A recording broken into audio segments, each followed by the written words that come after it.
Afternoon all. Good afternoon sir. Okay, असं आपल्याला feel आला पाहिजे रेकॉर्डिंगचा, आहे की नाही. आणि तुम्ही किती ओबिडियंट आहात हे सुद्धा रेकॉर्डिंग मध्ये येणार आहे. तुम्ही किती लाऊडली हसता ते सुद्धा रेकॉर्डिंग मध्ये येणार आहे. Okay, so let us start writing the formulas for magnetic field due to electric current. Okay, पहिला फॉर्म्युला किंवा पहिला पार्ट आपण त्यातला बघूया. दॅट इज बायट-सेवर्ट्स लॉ शी रिलेटेड फॉर्म्युले. बायट-सेवर्ट्स लॉ जे फॉर्म्युले, बेसिक फॉर्म्युला त्याचा सगळ्यात पहिला जनरल बेसिक फॉर्म्युला करंट एलिमेंटचा सांगणारे फॉर्म्युला काय आहे. dB is equals to mu naught I dl sin theta upon 4 pi r square. Okay, dl काय रे. Element, I current, r no, r distance. Radius कशाने सांगितलेली आपण, आणि परपेंडिक्युलर डिस्टन्स स्मॉल डी, आणि डिस्टन्स काय रे r. ओके, आता याचे ऍप्लिकेशन्स आहेत. त्याचं पहिलं ऍप्लिकेशन जे आहे ते करंट. हे बघा, इथं छोटीशी स्कीमॅटिक पण आपण ड्रॉ करू शकतो बरं का. या ठिकाणचं डीबी हे मॅग्नेटिक फील्ड आहे, डीएल, आणि याच्यातून फ्लो होणाऱ्या करंटमुळे. ओके, 2 नंबरचा फॉर्म्युला सांगा रे सगळ्यांनी कशाचा. याचं पहिलं ऍप्लिकेशन काय बघायचं, बायट-सेवर्ट लॉचं. करंट कॅरिंग लूपच्या सेंटरला असणारे मॅग्नेटिक फील्ड, बरोबर का. किती आहे ते सांगा. बी इज इक्वल्स टू सांगा बाळांनो. B is equals to mu naught I upon 2r, बरोबर. 3 नंबरचा फॉर्म्युला सेमी सर्कल साठी फॉर्म्युला सांगा रे बाळांनो. बोला, सेंटरला फॉर्म्युला काय येणार आहे. B is equals to mu naught I upon 4r, mu naught I upon 4r. r हे आपण काय वापरत आहे, radius. r is radius, small r is distance. Okay, आता आपण फायनाइट लेंथचा फॉर्म्युला, याचा जनरल फॉर्म्युला एक बघूयात आपण, आहे की नाही. General formula for finite length. तर इथे येतो for finite length wire, current carrying wire आहे बरं का.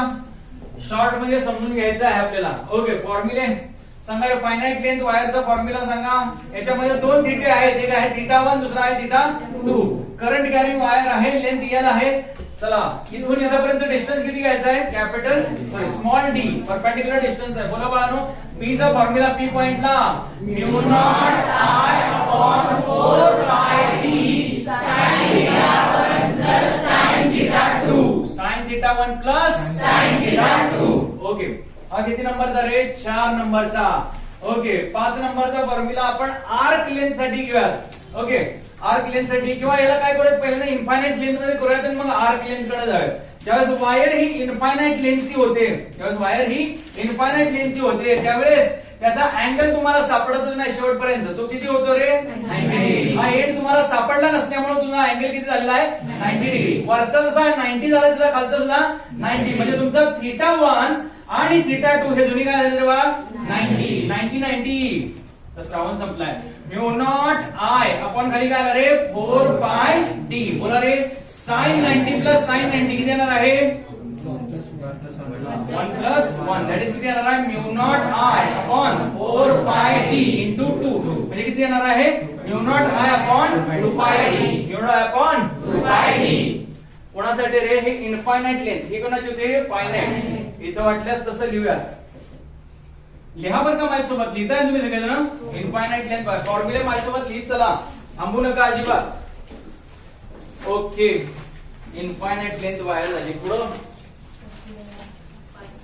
आर्क वाला फॉर्म्युला सांगा. हे ऍक्च्युली हे 2 त्याचे ऍप्लिकेशन्स आहेत आर्कचे. कोणता, सर्कल आणि सेमी सर्कल. सो आर्क लेंथचा फॉर्म्युला किंवा आर्क, कंडक्टिंग आर्क असं म्हणत बरं का. करंट कॅरिंग आर्क वायर असं म्हणत. आर्क लेंथ वाली वायर आहे. तर फॉर्म्युला काय येणार आहे बाळा त्याचा. या ठिकाणी याला आर्क लेंथ एल असणार आहे, अँगल याचा θ असणार आहे. या पी पॉइंटला मॅग्नेटिक फील्ड येणार आहे बी. ते किती येणार आहे बाळांनो सांगा रे, म्यू नॉट I इंटू θ. आपण खाली काय येणार बाळ, 4 pi r आहे, बरोबर का. बघा, कन्फर्म आहे. आर स्मॉल आहे का कॅपिटल आहे, कारण ती काय रे, रेडियस. स्मॉल आर आपण कशासाठी वापरतो, small D perpendicular, capital R next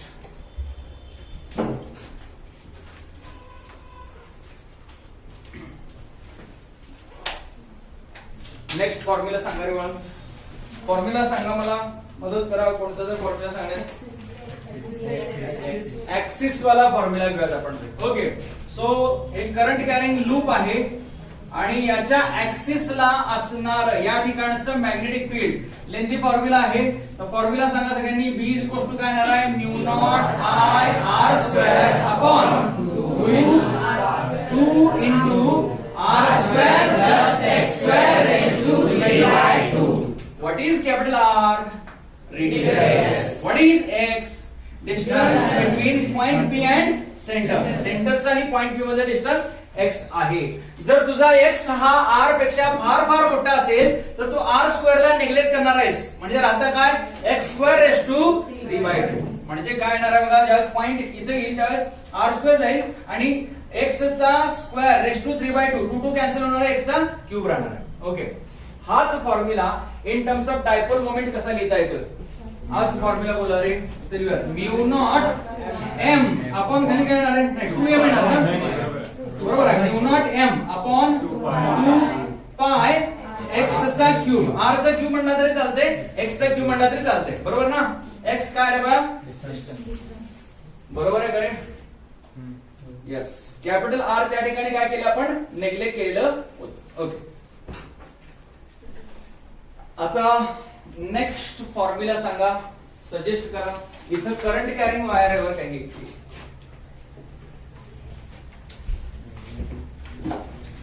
finite length झाला, इन्फायनाइट लेंथ झाला, बायोट सेवर्ट झाला, आर्क झाला.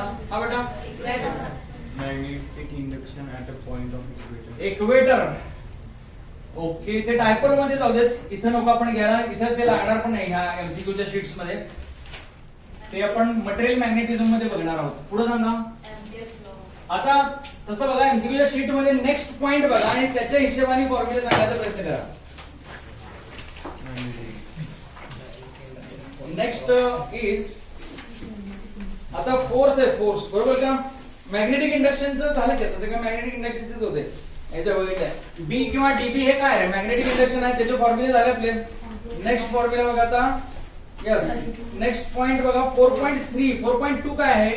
Magnetic induction सर्क्युलरचा. 4.3 जो आहे तो force on the moving charge आहे. ओके, फोर्स वाले फॉर्म्युले बघूयात आपण.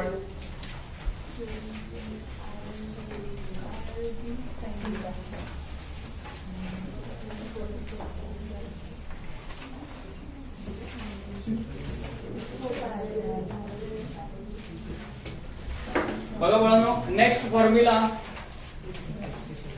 force acting on charge moving in magnetic field. Magnetic field मध्ये चार्ज ज्यावेळेस मूव्ह करत असतो त्याचे फॉर्म्युले सांगा रे. फोर्सचा पहिला फॉर्म्युला येतं, किती नंबरला जातो? हे 7 नंबर काय? 8 number.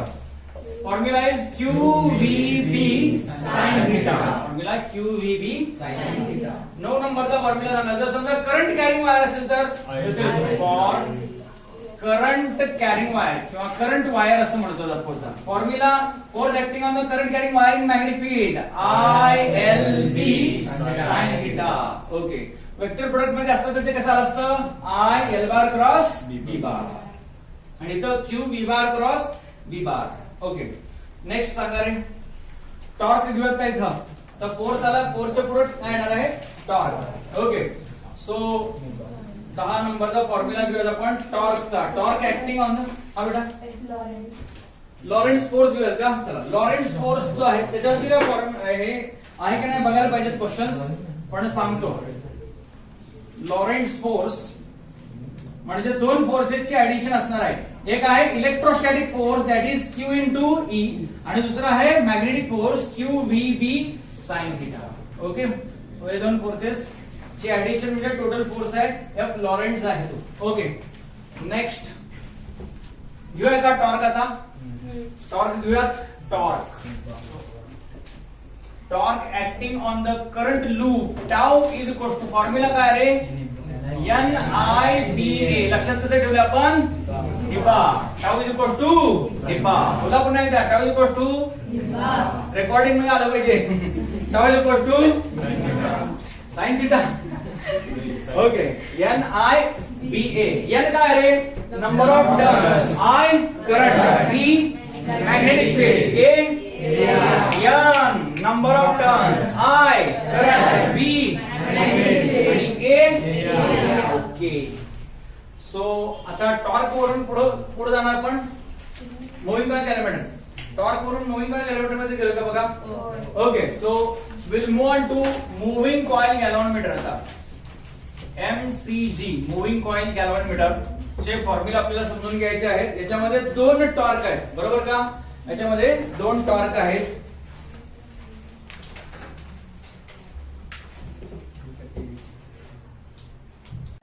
Okay. So moving coil गॅलव्हॅनमीटर चे फॉर्म्युले पहिल्यांदा आपल्याला बघायचं आहे डिफ्लेक्टिंग टॉर्क. डिफ्लेक्टिंग टॉर्क काय बेटा? डिफ्लेक्टिंग टॉर्क हा निपाच आहे, बरोबर ना? डिफ्लेक्टिंग टॉर्क फॉर्म्युला येणार आहे tau D. Tau D is equal to काय येणार आहे? NIBA निपा. ओके. आणि रिस्टोरिंग टॉर्क.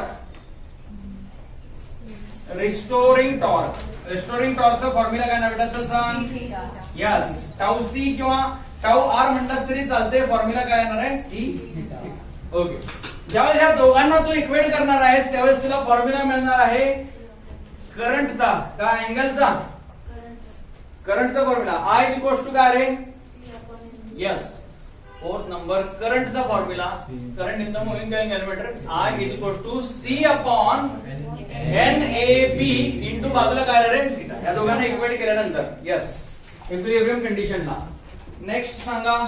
ज्यावेळेस आपण याचं डिफरन्सिएशन घेऊ त्यावेळेस आपण सेन्सिटिव्हिटी कडे गेलो, बरोबर का?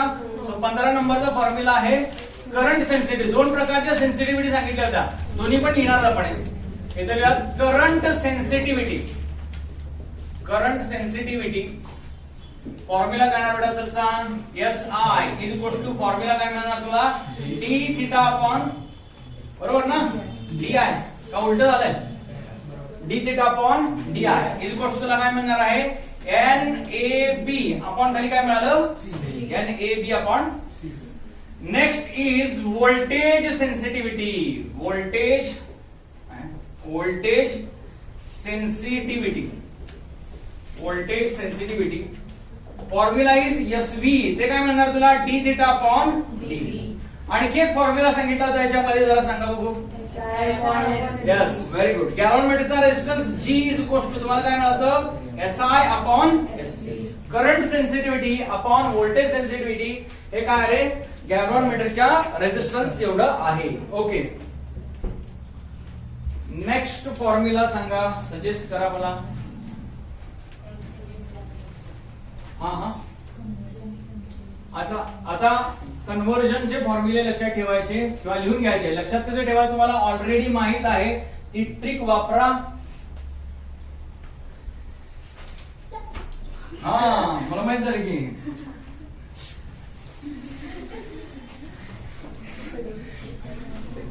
आपले सिक्रेट्स कोणाला रिव्हील करायचे नाही रे. आपण सांगायचं ना आपण कसं पाठ केले. दुसऱ्याच प्रमोशन का करायचं रेकॉर्डिंग वर, आहे की नाही? ओके. सो क्वेश्चन किंवा आपल्याला बघायचं आता कन्व्हर्जन वाले फॉर्म्युले बघायचे नाही ना. इथे लिहा कन्व्हर्जन ऑफ MCG इनटू दोन गोष्टी अॅमेटर अँड व्होल्टमीटर. अॅमेटर पहिल्यांदा घेऊयात. ओके. सांगा रे किती नंबरचा? 18 नंबरचा फॉर्म्युला सांगा. पहिला कोणता फॉर्म्युला सांगणार तुम्ही? N चा formula, basic formula. N is equal to काय मिळणार तुम्हाला? I upon IG. या फॉर्म्युल्याशिवाय तुमचा प्रॉब्लेम सुटणार नाही. पहिला फॉर्म्युला अप्लाय करायचा आहे, हाच वापरायचा आहे. कन्व्हर्जनचा क्वेश्चन पडला पहिली गोष्ट तू काय फाइंड आउट करणार आहेस? N. आणि नंतर काय करायचं करायचं. ओके. मला सांगा याच्यामध्ये काय केलं जातं अॅमेटर करताना? शंट रेजिस्टन्स असते. कसला असतोय? Shunt resistance. शंट रेजिस्टन्सचा फॉर्म्युला सांगा रे सगळ्यांनी. S is equal to G upon N minus 1. S is equal to G upon N minus 1. Okay, next सांगा रे. IG इज इक्वल टू काय मिळणार तुला S upon S plus G into काही लोकांच्या चेहऱ्यावर smile आलेली आहे, त्यांना माहित आहे काय ट्रिक आहे. ओके, नेक्स्ट सांगा 21 IS इज इक्वल टू काय मिळणार आहे G upon S plus G into काय कॉमन आहे SGI.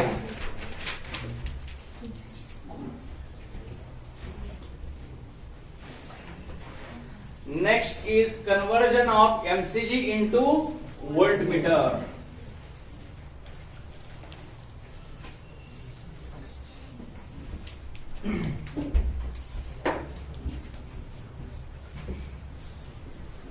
कन्वर्जन याच्यात एकच फॉर्म्युला माहिती आहे का? दोन आहेत. Conversion of MCG into voltmeter. Voltmeter मध्ये कन्वर्जन करताना काय होणार आहे? फॉर्म्युला काय काय? इथं याचा फॉर्म्युला काय रे बाळ? Yes, V upon what is VG. आपण फॉर्म्युला लिहू शकतो ना, पण इथं फॉर्म्युला टाकतो बरं का. VG काय आहे सांगा? IG into G. अरे VG काय आहे? Voltage across galvanometer. म्हणजे ते किती असणार आहे? Current through galvanometer into resistance of galvanometer. G काय आहे? Resistance of गॅलनमीटर. नेक्स्ट 24 याच्यामध्ये कशाचा फॉर्म्युला पाहिजे आपल्याला? Series resistance RS is equal to G into N-1. इथे काय असतं? G अपॉन इथे काय येणार आहे? G into. लक्षात ठेवायचं आहे. पॅरलल मध्ये तिकडं छोटा रेजिस्टन्स होता, इकडं सिरीज मध्ये मोठा रेजिस्टन्स आहे. तिकडं पॅरलल मध्ये छोटा, इकडं सिरीज मध्ये मोठा. हे लक्षात ठेवायचं आहे.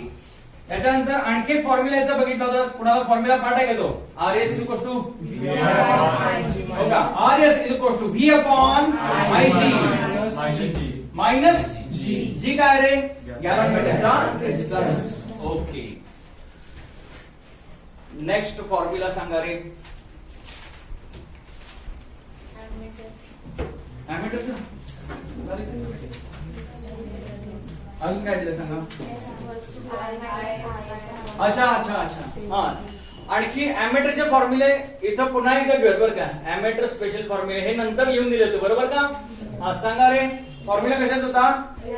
S is equal to I minus upon into G. Next तसाच G is equal to G उलट केलं पण जाऊ शकतं ना. G इज इक्वल टू काय होतं? I minus IG upon IG into S. Okay, हे कोणता डेटा दिलाय त्याच्यावरून तुम्हाला हे सोडवायचे आहेत. ओके, हा क्वेश्चन आता फॉर्म्युला नंबर किती येणार आहे? 26 आणि हा 27. नेक्स्ट बघा आणखी काय का झाले? याचा विषय क्लोज करायचा का आपण? Okay,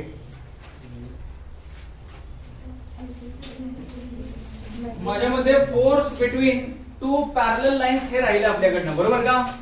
okay, force acting on parallel current carrying wire. Force मध्ये हा फॉर्म्युला घ्यायचा होता टॉर्क घ्यायच्या अगोदर, पण असू दे, काय अडचण नाही.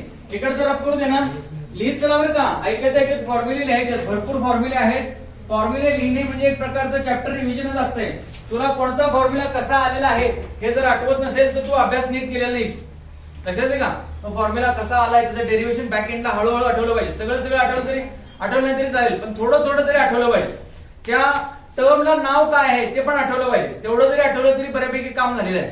ओके, बाकी तुम्ही रिवाइज करत राहा, ऑटोमॅटिकली सगळ्या गोष्टी जमून जातील. ओके, काय पॉइंट कोणत्या कशाची फॉर्म्युला यायची होता? Force between two parallel current carrying wires. कोणता सायक्लोट्रॉन. त्याला भरपूर फॉर्म्युला आहेत, है की नाही? सो इथे force on two parallel conducting wire असेल. नावं जेवढी शॉर्ट लिहिता येतील तेवढी शॉर्ट लिहित आहे.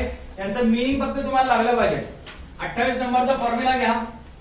फोर्स इज इक्वल टू काय फॉर्म्युला? दोन वायर असतील, शेजारी असतील, त्यांच्यात करंट I1 आणि I2 जात असतील. फॉर्म्युला येणार आहे mu not I1 I2 L आपण खाली काय येणार आहे?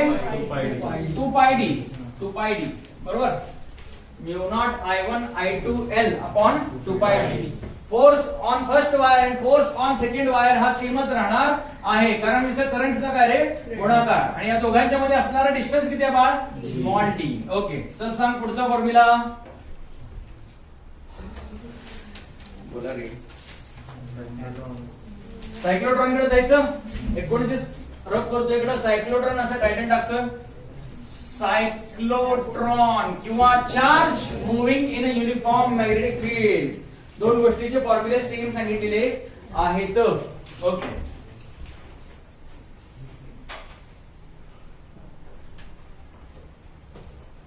सायक्लोट्रॉनचे फॉर्म्युले सांगायला सुरुवात करा. पहिली गोष्ट तर कोणते कोणते फोर्सेस आपल्याला मॅच करायचे ते सांगा पहिल्यांदा.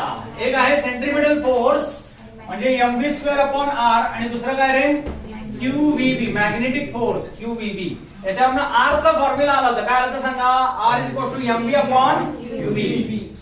Radius of moving charge r is equal to formula काय आला रे mv अपॉन QV. आता mv ला तुम्ही कशाने रिप्लेस करू शकत होता, लिनियर मोमेंटमनी. म्हणजे 31वा फॉर्म्युला मी याच्यामध्ये सांगतो, r is equal to p upon QV. हे p पॉवर नसून मोमेंटम आहे. काय रे बा, मोमेंटम. मोमेंटमला एनर्जीच्या टर्म्स मध्ये लिहायचं कसं लिहू शकता बघा, कायनेटिक एनर्जी E ने जर दाखवली असेल तर फॉर्म्युला काय म्हणतो, 1/2 mv². जर मी वर खाली m ने मल्टिप्लाय केलं तर वरती m² v² अपॉन खाली काय म्हणते, म्हणजे तुला मिळणार आहे 1/2 p² डिवायडेड बाय m. ऐका, याला इकडे बडो म्हणजे काय येणार आहे 2me इज इक्वल टू काय आलं रे p². म्हणजे p इज इक्वल टू तुला काय मिळणार आहे √2me. समजले का बघ. हा फॉर्म्युला उचलून इथे टाकायचा, म्हणजे फॉर्म्युला काय मिळणार आहे तुला √2me डिवायडेड बाय खाली काय येणार आहे QB. बरोबर आहे का बघा. ओके, E च्या जागी कायनेटिक एनर्जीच्या जागी आपण काय लिहू शकतो, मी तुम्हाला सांगितलेलं आहे चार्ज इनटू स्टॉपिंग पोटेन्शियल. हे सुद्धा लिहू शकता बघा. याच्या जागी आपण काय लिहू शकतो, r is equal to √2 times m into charge into stopping potential. म्हणजे एनर्जीच्या जागी तर वर्क डन येत आहे. अरे तू इलेक्ट्रोस्टॅटिक्स मध्ये शिकलायस, वर्क डन म्हणजे काय असतं, चार्ज इंटू पोटेन्शियल. म्हणजे E च्या जागी तू काय ठेवू शकतोस, Q into V divided by खाली काय येणार आहे पुन्हा Q इंटू B. आता याला पुन्हा मॉडिफाय केलं जाऊ शकतं. लास्ट टाइम याला मॉडिफाय करणार, पण हे रूट जे आहे ते कॅन्सल, रूट Q जे आहे ते कॅन्सल होणार आहे, रूटात Q येणार आहे. म्हणजे रूटात कोण कोण राहिलं, 2mv आणि Q, आणि बाहेर कोण आलं B. सो फॉर्म्युला काय येणार बोला बाळांनो, 2mv अपॉन खाली काय येणार बाळ, आले का बघा सगळ्यांना, जमले का. फॉर्म्युले लिहून घ्या. कशाचा फॉर्म्युला होता रे, रेडियस ऑफ सायक्लोट्रॉनला पण चालू शकतोय आणि कशात चालू शकतोय, charge moving in uniform magnetic field, जो सर्क्युलर मोशन करत आहे. ओके, हा सेंट्रिपिटल फोर्स जो आहे तो सर्क्युलर मोशन वाला फोर्स आहे, आणि हा कोणता फोर्स आहे, मॅग्नेटिक. नेक्स्ट सांगा. आता याच्यामध्ये आणखी बरेच पार्ट आपण बघितलं होतं. टाइम पिरियड, टाइम पिरियडचा फॉर्म्युला काय होता, pi m by time period 2 pi m by QB असते. यस, टाइम पिरियडचा फॉर्म्युला आहे 2 pi m upon QB. 2 pi m upon m is mass of charge किंवा मास ऑफ इलेक्ट्रॉन घेतला तरी चालेल. जर प्रोटॉन असेल तर तू मास ऑफ प्रोटॉन घेणार आहेस. Q काय रे, चार्ज, आणि B काय आहे, magnetic field. Okay, question formula number 33. Kinetic energy, बोला रे सुरात बोलायचं, Q² V² R² अपॉन, बोला पुन्हा एकदा, Q² V² R² upon. Okay, next बघा. आणि काय राहिले पाहिजेत, फ्रिक्वेन्सी. फ्रिक्वेन्सीच्या उलट होणार आहे की नाही. फ्रिक्वेन्सी इज काय म्हणणार आहे तुला, QB अपॉन 2πm. इथे लिहून ठेवा बरं का बाळांनो. याचं नाव काय आहे, टाइम पिरियड. ही जर नावं तुम्हाला आठवत नसतील तर लक्षात राहण्यासाठी हे सांगत आहे. हे काय आहे, फ्रिक्वेन्सी. ओके, वेलोसिटीचा फॉर्म्युला काय होता, v is equal to QBR by m. Okay, तो एक फॉर्म्युला ऍड करूयात. So velocity v is equal to QBR divided by m. हे कसली वेलोसिटी आहे, लिनियर वेलोसिटी आहे, linear velocity. Okay, next formula सांगा रे. झाले का बघा, सायक्लोट्रॉनचा विषय क्लिअर झालाय, सगळे आले. हेलिकल मोशन वरती क्वेश्चन्स आहेत का बघा जरा पहिल्यांदा. हेलिकल मोशन, हा ठीक आहे. हेलिकल मोशनचे फॉर्म्युले फक्त आपल्याला काय रिप्लेस करायचं होतं तुम्हाला आठवतंय का, व्ही च्या जागी काय रिप्लेस करायचं होतं रे? व्ही साइन थिटा रिप्लेस करायचं होतं. ओके,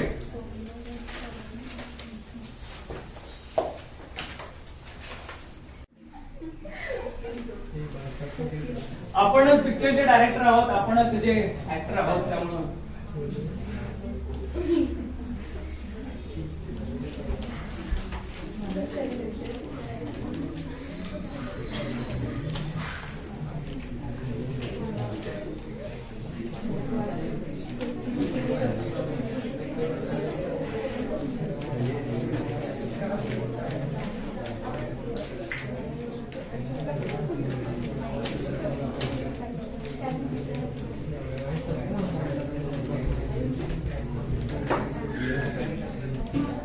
हा फॉर्म्युला सांगा. नेक्स्ट कोणतं बघायचं आपल्याला? सायक्लोट्रॉन. सायक्लोट्रॉन आहे कोणता रे? Helical motion. Helical motion. Helical motion. Helical motion आठवते का रे? हे बघ, हे अशा टाइपची मोशन होती इकडं, बरोबर का? चार्ज जो आहे तो अशा टाइप मध्ये मोशन करायचा, पुढे पुढे पुढे चालला होता. दोन सर्क्युलर मोशन मध्ये असणारं जे अंतर आहे त्याला आपण काय म्हणत होतो? पिच. ओके, याला स्वतःची रेडियस पण होती, याला स्वतःची रेडियस होती. आणि चार्ज जो आहे तो प्रोजेक्ट करताना असा प्रोजेक्ट केला होता विथ सर्टन अँगल असा. सो हे व्ही बार होतं विथ सर्टन अँगल आत आला होता. ओके, मॅग्नेटिक फील्ड जे आहे ते इकडच्या डायरेक्शन मध्ये होतं, बरोबर. आता त्याचा फॉर्म्युला बघा. Radius of helical motion. Radius of helical motion R is equal to कितवा रे? फॉर्म्युला नंबर कितवा मला जरा सांगा. 37 पण दिलंय. चेष्टा. हा बोला रे. M v sine theta upon, बोला रे, qB. M v sine theta upon qB. Next सांगा रे. नेक्स्ट सांगा कोणता फॉर्म्युला याच्यामध्ये? पिचचा फॉर्म्युला आहे बघा. फॉर्म्युला इज, बोला, 2 पाय p cos theta upon p. What is p there? Momentum. आपण इथं पिच असंच लिहूया बरं का, ते कन्फ्युजन व्हायला नको. सो फॉर्म्युला आहे 2 पाय p cos theta अपॉन खाली काय रे? क्यूबी. अपॉन काय खाली? क्यूबी. क्यू आहे ना ते confirm. What is b here? No, P काय आहे? पी नाही. लिनियर मोमेंटम आहे बरं का, हे लक्षात ठेवायचं. हे पिच नाहीये, इकडं पिच स्वतः आहे, इकडं मोमेंटम आहे. ओके, नेक्स्ट सांगा रे. पिलर रिप्लेस करायला मग आता सांगा.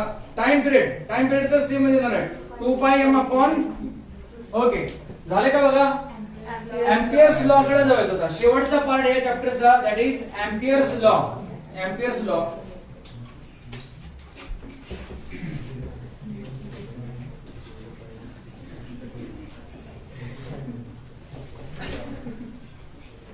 हा बेटा चला सांगा. Ampere's law 39 formula. Integration b bar dot dl bar. Line integral of magnetic field किती आहे ते? नॉट टाइम्स I किंवा समेशन I घेतलास तरी चालते. Okay, algebraic sum of currents over Amperian loop. Next याचे ऍप्लिकेशन आपण बघितले. सांगा पहिलं ऍप्लिकेशन काय? सॉलेनॉइड आणि टोरॉइड दोन आहेत ना. सो सॉलेनॉइड चा फॉर्म्युला आणि टोरॉइडचा फॉर्म्युला सेम आहे. फॉर्म्युला सांगा सगळ्यांनी. B mu not small n into I. याला पुन्हा मॉडिफाय करा. Mu naught capital N by capital L into I. Okay, सॉलेनॉइडच्या एका एंडला असलेला काय फॉर्म्युला आहे? इथं लिहूया. हे 40वा, हा 41वा घ्या, 42वा. सॉलेनॉइड किंवा ऍट असं लिहूयात. At one end of solenoid. कोणाचा फॉर्म्युला रे? हे बी म्हणजे काय? Basically magnetic field. बी म्हणजे काय आहे? मॅग्नेटिक. सगळे फॉर्म्युले बी शी रिलेटेड आहेत, लक्षात ठेवायचं. मॅग्नेटिक फील्ड आहे बी म्हणजे. So B at one end असं जरी लिहिलं तरी चालतंय. ओके, किंवा बी साऊथ किंवा बी नॉर्थ असं लिहिलं तरी चालतंय. तर ते काय येणार तुला सांगा? Mu not N I divided by खाली काय सांगितलं होतं? 2. ओके, हे सांगितलेलं तुम्हाला. एका एंडला गेला की डिवायडेड बाय 2 करायचं आहे. म्यू नॉट एन आय आपण काय आलं? ओके, नेक्स्ट सांगा रे. टोरॉइड, बरोबर का? टोरॉइडचा सुद्धा सेम फॉर्म्युला आहे. टोरॉइड साठी सुद्धा सेम फॉर्म्युला आहे. काय फॉर्म्युला येणार सांगा? B इज इक्वल टू, बोला, mu not small N into I. पण याचं स्मॉल एन सारखं नाही. इथे काय म्हणणार तुला, mu not into capital N divided by 2 pi R into काय आलं I. Where R is equal to, हे फॉर्म्युला घ्यायला नको. ओके, वेअर सांगा रे, आर इज इक्वल टू तुम्हाला काय सांगितलं होतं, R1 plus R2 divided by 2. दोन्ही रेडियसची ऍडिशन डिवायडेड बाय 2. ऍव्हरेज घ्यायची होती रेडियस. ओके, नेक्स्ट सांगा रे. झाले काय, संपलं. आणि मग असं काही नाही, तू काय गरजेचं नाही. Okay, let us start discussing the multiple choice questions. पहिला क्वेश्चन बघा, question number 1. Tesla is a unit of magnetic induction. पहिल्याचं काय आलं ऑप्शन सी. 2 नंबरचं बघा, 1 tesla is equal to 1 newton metre per 1 newton per ampere metre. Yes, weber आहे का नाही. तुम्हाला जर रिप्लेस करत करत जावं लागणार आहे, बरोबर ना. आपण इथे काम करूयात, 1 टेस्लाला रिप्लेस करूयात. बघा, हे जे सांगितलं उत्तर ते बरोबर आहे, पण आपण लिहिण्याचा प्रयत्न करूयात. फॉर्म्युला सांगा रे, F is equal to QVB. बरोबर, B चं युनिट काय आहे, टेस्ला. म्हणजे B ला सेपरेट कर, म्हणजे काय म्हणणार तुला, F upon Q into B. बरोबर. आता फोर्सचं युनिट आहे तुला माहिती आहे न्यूटन, चार्जचं युनिट आहे कुलम, आणि व्हेलॉसिटी काय म्हणणार तुला, व्हेलॉसिटी मीटर पर सेकंड. पण कुलम पर सेकंड काय येऊ शकतं, कुलम पर सेकंड म्हणजे चार्ज पर टाइम एम्पियर. अरे, charge per time is ampere, म्हणजे न्यूटन पर एम्पियर मीटर हे त्याचं युनिट येणार आहे. हे टेस्लाला रिप्लेसमेंट आहे बरं का. 1 टेस्ला किंवा 1 वेबर पर मीटर स्क्वेअर याची गोष्ट काय म्हणते, 1 newton per ampere metre. Okay, so 1 लिहिलं नाही तरी चालते, टेस्लाला रिप्लेसमेंट लक्षात ठेवा. ओके, सो नेक्स्ट क्वेश्चन बघा, question number 3. For a magnetic field due to small element of current carrying conductor at a point to be maximum, the angle between element and the line joining the element to the given point must be. तुला काय पाहिजे रे, maximum magnetic field. Angle किती असला पाहिजे, yes, कारण magnetic फील्डचा formula काय सांगा, dB is equal to, बोला बाळांनो, mu naught I dl sine theta upon 4 पाय. अरे, तुझं डीबी जास्तीत जास्त असण्यासाठी साइन थीटा तुझा जास्तीत जास्त पाहिजे, आणि साइन थीटा मॅक्सिमम असण्यासाठी तुला थीटा किती घ्यायला पाहिजे, 90. हे लक्षात ठेवायचं. साइन 90 जास्त आहे, आणि मिनिमम घेण्यासाठी थीटा किती असला पाहिजे, 0. ओके, क्वेश्चन नंबर 3चा आन्सर काय आलं, सी. 4 नंबरचा क्वेश्चन बघा. 4 नंबरचा स्ट्रेट फॉरवर्ड आहे, तुम्ही डायरेक्ट आन्सर पण सांगू शकता, शिकवलेलं आहे. ऑप्शन काय ते, dB bar equal to mu not I dl bar cross R bar upon R cube. हे शिकवलंय की नाही तुम्हाला, यस, हे लक्षात ठेवायचं तुम्हाला बरं का. DB bar is equal to mu not I dl bar cross R bar divided by, खाली काय आलं रे, 4 पाय आर क्यूब. तुम्हाला आर स्क्वेअर आहे डिनोमिनेटरला. अरे, पण आर स्क्वेअर असताना वरती आर नव्हतं, इथे एक्स्ट्राचा आर आले, म्हणजे इथं आर क्यूब, खाली पण एक आर वाढणार आहे. लक्षात ठेवायचं, वेक्टर मध्ये कन्वर्ट करताना गोळाबेरीज तिथे झाली पाहिजे पहिल्यासारखीच. ओके, सो क्वेश्चन नंबर 5 बघा. Question number 5. A small current carrying element of 1 centimetre carries A current 4 ampere. The magnetic field induction due to current element at a distance 10 centimeter is 2 into 10 raised to minus 7 Tesla. What is the angle between direction of current? म्हणजे theta find out करायचं आहे, बरोबर का. Okay, लागूयात का मला सांगा, Diehl ची length किती सांगितलेली आहे, ओके, बी किती दिलेली आहे, 2 into 10 raised to. फॉर्म्युला टाकतो, dB is equal to mu naught upon 4 पायच्या जागी डायरेक्ट व्हॅल्यू टाकतो बरं का. इथं किती टाकायचे रे, 10 raised to minus 7 I dl sine theta upon खाली काय येणार आहे, आर चा स्क्वेअर. आता व्हॅल्यूज काय काय दिल्या जरा सांगा. डीबी किती दिलं तुला, 2 into 10 raised to minus 7 is equal to, इकडे 10 raised to minus 7. करंट किती दिला आहे, 4 एम्पियर. डीएल किती दिलेला आहे, 1 सेंटीमीटर, म्हणजे 10 raised to minus 2. Sine of theta, theta तुला फाइंड आउट करायचा आहे, डिवायडेड बाय डिस्टन्स किती सांगितलं, 10 सेंटीमीटर. 10 सेंटीमीटर म्हणजे 10 raised to minus 1 मीटर असतं. 10 raised to minus 1 चा स्क्वेअर तो काय होणार आहे, 10 raised to minus 2 होणार आहे. हे दोन्ही एकमेकाला काय झाले, कॅन्सल. हे 10⁻⁻7 कॅन्सल म्हणजे 1/2 तुला किती मिळालं? साइन ऑफ थिटा मिळालं. मग थिटा किती असलं पाहिजे? साइन थिटा 1/2 किती असतं? 30. आन्सर काय आला? Option number okay. तर या ठिकाणी आज आपण थांबतोय. पहिले 5 क्वेश्चन झालेले आहेत. उद्या आपण कंटिन्यू करतोय. ओके.